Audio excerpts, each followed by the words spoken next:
महात्मा बुद्ध कहते हैं, आप तब तक उस मार्ग पर नहीं चल सकते जब तक आप खुद वो मार्ग नहीं बन जाते। लोग सवाल पूछते हैं, मेरा मन नहीं लग रहा, मैं क्या करूं?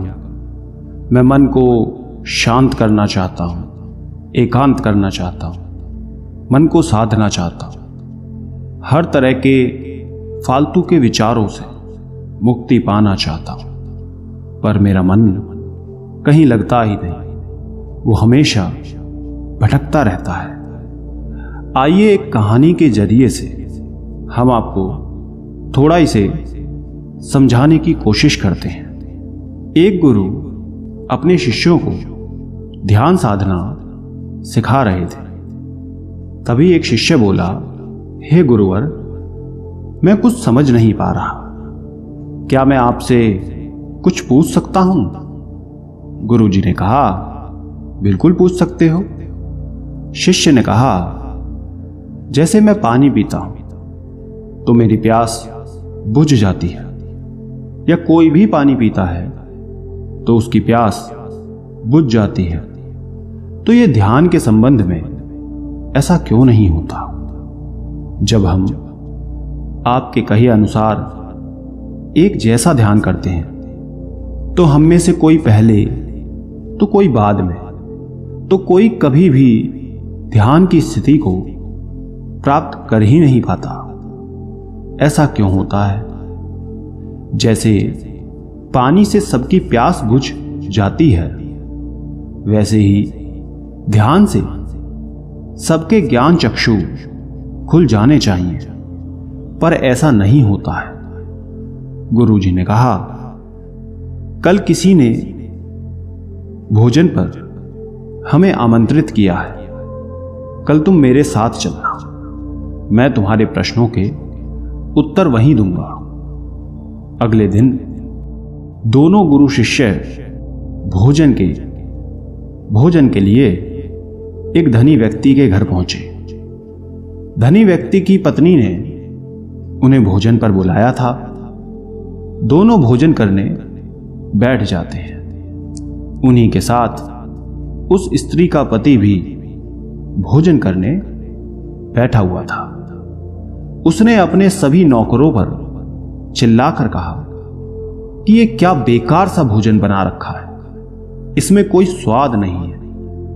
वो भोजन की थाली फेंक कर नौकरों से कहता है कि जाओ, दोबारा ढंग का भोजन बनाकर लाओ। धनी व्यक्ति की पत्नी ने उन दोनों गुरु शिष्य से क्षमा मांगकर उन्हें भोजन परोसने लगी। दोनों ने भोजन किया। गुरु ने अपनी थाली में 2 रोटी छोड़ दी। गुरु ने उस स्त्री से कहा कि बेटी, क्या तुम मुझे ये 2 रोटी बांध कर दे सकती हो?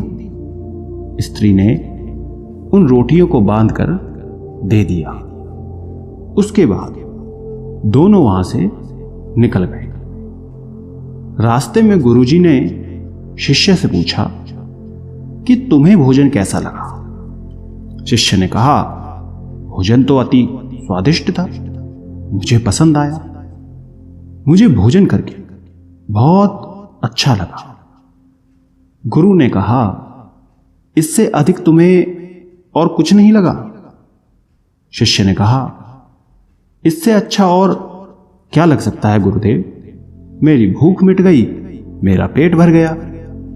गुरुजी ने कहा, भोजन तो अच्छा था, फिर उस स्त्री के पति को भोजन पसंद क्यों नहीं आया? भोजन तो अच्छा बना था ना, भोजन एक ही था, तब उसे पसंद क्यों नहीं आया? शिष्य ने कहा, आप ठीक कहते हैं गुरुदेव, मैं तो कुछ समझ ही नहीं पा रहा हूं, आप ही कुछ बताएं। गुरुजी ने कहा, अभी तुम मेरे साथ आगे चलते रहो। गुरु शिष्य चलते चलते बहुत दूर निकल आए। शिष्य ने गुरुजी से कहा, गुरुदेव, हम हमारे आश्रम के मार्ग पर तो नहीं हैं, फिर हम कहां जा रहे हैं? गुरु ने कहा, बस चलते रहो, बहुत दूर चलने के बाद एक फटेहाल व्यक्ति गुरुजी के सामने आ गया और उनके चरणों में गिर गया और बोला, हे परमात्मा, मेरी मदद करो। मैं 3 दिन से भूखा हूं, मैंने कुछ भी नहीं खाया है। आप कृपया कर मुझे कुछ खाने को दें। गुरुजी ने उस व्यक्ति को एक पेड़ के नीचे बिठाया और उन 2 रोटियों को निकाल कर दिया जो उस महिला ने उन्हें बांध के दी थी। रोटियों को देखते ही उस गरीब व्यक्ति की आंखों में चमक आ गई। उसने तुरंत उन 2 रोटियों को लेकर खा लिया। खाते समय उस व्यक्ति की आंखों से आंसू निकल रहे थे। वो रो रहा था और खाता जा रहा था और हाथ से इशारे कर रहा था, जैसे वो किसी अदृश्य शक्ति को कह रहा हो कि तेरा धन्यवाद इस रोटी के लिए। खाने के बाद उसने गुरुजी को प्रणाम किया और धन्यवाद कहा। गुरुजी ने उस व्यक्ति से पूछा कि भोजन का स्वाद कैसा था। उसने कहा, स्वाद तो कहीं था ही नहीं, केवल जीवन था परमात्मा और ईश्वर था। ये रोटियां नहीं थी, ये तो साक्षात जीवन था। ये कहकर वो व्यक्ति वहां से चला गया। गुरु ने शिष्य से कहा, देखो, भोजन वही था, लेकिन एक व्यक्ति को उसमें स्वाद नहीं आता। तुम्हें उसमें स्वाद आया, तुम्हें भोजन पसंद आता है, लेकिन वहीं एक व्यक्ति को इस भोजन में स्वाद नहीं आता, बल्कि वो इसमें ईश्वर, परमेश्वर और जीवन को देख लेता है। इसी से पता चलता है कि व्यक्ति और भोजन की तृप्ति में भी अंतर है। पहले व्यक्ति की इसमें कोई तृप्ति नहीं होती, तुम्हें थोड़ी तृप्ति होती है, और इस व्यक्ति को अनंत तृप्ति होती है। ऐसा ही ध्यान के संबंध में होता है। जिसको जितनी ज्यादा प्यास होती है वो उतनी ही जल्दी मार्ग बना लेता है। उस शिष्य की जिज्ञासा का समाधान हो गया था, उसके प्रश्नों का उत्तर उसे मिल गया था, लेकिन प्रश्न का उत्तर अभी हमारे नहीं मिला। प्रश्न था, मन क्यों नहीं लगता? दोस्तों, जो लग जाए वो मन नहीं है। मन का स्वभाव ही है भागना। जब हमारे पास कोई चीज अत्यधिक होती है तब मन उससे भागने लगता है।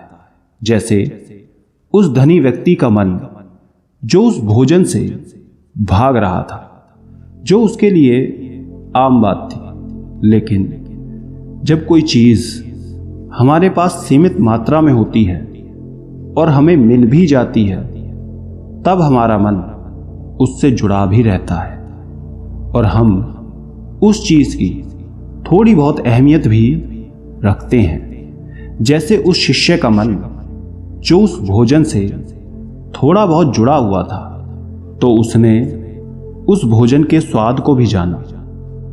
लेकिन जब हमें कोई चीज चाहिए होती है और वो हमारे पास नहीं होती, तो पहले हमारा मन उस चीज के लिए बहुत ललाहित रहता है।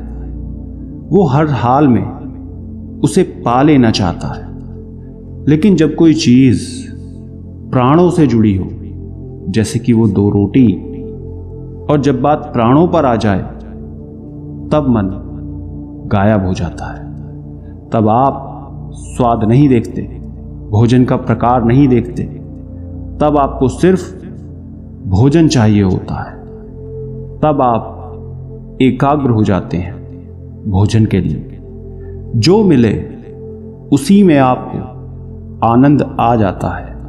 स्वाद हो या ना हो, आपके प्राण अंदर तक उसे स्वीकार कर लेते हैं। और यह तब होता है जब मन नहीं होता। हम हमारे मन को लगाने की बहुत कोशिश करते हैं। कुछ पढ़ाई में लगाने की कोशिश करते हैं, तो कुछ अपने काम में लगाने की कोशिश करते हैं, लेकिन आपने देखा होगा कि मन कहीं नहीं लगता, और ये लग भी नहीं सकता, क्योंकि इसका काम किसी चीज में लगना है ही नहीं, बल्कि इसका काम है आपको भगाना इधर से उधर। एक चीज आपको मिली तो दूसरी चीज पर ले जाना, दूसरी चीज आपको मिली तो तीसरी चीज पर ले जाना। मन संतुष्टि को नहीं जानता, वो केवल पाना जानता है। पाने के बाद भूल जाना जानता है। जो मिल गया उसे छोड़ देने की आदत होती है, जो छूट गया उसे फिर से पा लेने की आदत मन की होती है। अपनी जिंदगी के पिछले हिस्सों को देखें और जानें कि क्या आपका मन कहीं लगा है, कहीं रुका है, या वो केवल आपको अभी तक भगा रहा है। अब सवाल आता है कि अगर मन का काम भागना या फिर भगाना ही है, तो क्या जिंदगी भर हम भागते ही रहेंगे? क्या हम कहीं रुकेंगे नहीं? ध्यान से देखो तो जिंदगी ऐसी ही है। जन्म से लेकर मृत्यु तक इंसान भागता ही रहता है, कभी किसी चीज के पीछे तो कभी किसी दूसरी चीज के पीछे। लेकिन फिर भी कुछ इंसान अपवाद हो जाते हैं, फिर वो रुक जाते हैं, भागना बंद कर देते हैं। तब चीजें उनके पीछे भागती हैं, वो किसी चीज के पीछे नहीं भागते। इसका सबसे बड़ा उदाहरण स्वयं गौतम बुद्ध है। हम आम लोग कैसे अपने जीवन में ठहराव ला सकते हैं, कैसे हम अपने जीवन में एकाग्रता ला सकते हैं, कैसे हम अपने जीवन में अपने मन को, अपने आप को नियंत्रित करने से रोक सकते हैं। और इसका एक ही रास्ता है, वो है ध्यान। ध्यान व्यवस्था लाता है, मन भागता है। ध्यान ठहराव बुलाता है, मन लालच देता है। ध्यान लालच को देखने की दृष्टि देता है। मन कहता है दूसरी चीज को पकड़ लो, ध्यान कहता है जो मिला है उसे जान ले। ध्यान एकाग्रता लाता है, लेकिन ध्यान को लेकर भी हम भ्रमित रहते हैं। ध्यान का मतलब आंखें बंद कर बैठ जाने को ही समझ लेते हैं। एक छोटी बच्ची बहुत अच्छी बांसुरी बजाती है, और जब वो बांसुरी बजाती है तब उसके सुर में खो जाती है, तब उसका मन गायब हो जाता है। उसके प्राण केवल उस बांसुरी की धुन में ही रम जाते हैं, और यही उसका ध्यान बन जाता है। लेकिन ऐसा इसलिए होता है क्योंकि इस लड़की को उस बांसुरी में रस आता है, आनंद आता है। यही उसकी प्रकृति है। वो वही कर रही है जो वो हो सकती है। एक अध्यापक है, जब वो अपने छात्रों को पढ़ाता है तो उसमें खो जाता है। वो अपने प्राणों से उस पढ़ाने का आनंद लेता है, उसमें रुचि है उसे। यही उसकी प्रकृति है। जब वो पढ़ा रहा होता है तब उसके मन में कोई हलचल नहीं होती। वो तब ना तो भूतकाल की बात सोचता है, ना भविष्यकाल की। वो केवल वर्तमान के क्षण में ही रहता है, और यही उसका ध्यान है। जो व्यक्ति जो है, अगर वो वही होने लगे तो उसमें स्वतः से ही ध्यान घटित होने लगता है, वो एकाग्र होने लगता है। लेकिन जब व्यक्ति कुछ होने की कोशिश करता है तो उसका मन हावी होने लगता है, एकाग्रता टूट जाती है, और तब हम भागते रहते हैं। सब कुछ पा लेते हैं, तब भी सोचते हैं कि कुछ रह गया है, और ये अधूरापन कभी पूरा नहीं होता। क्योंकि जो आप हो सकते थे, जो आपकी प्रकृति थी, वो आप नहीं हुए, बाकी सब कुछ हो गए। ऐसे ही आप हमेशा अधूरे रह जाते हैं। तब मन कहीं नहीं लगता। मन की प्रकृति ही लगने की नहीं है। जो लगता है वो एकाग्रता है, वो ध्यान है। और जहां आपको एकाग्रता मिल जाए, समझ लेना वही आपके लिए बना है, जिस पर चलकर आप संपूर्ण हो सकते हैं। दोस्तों, आपने क्या सीखा कमेंट करके जरूर बताना। धन्यवाद।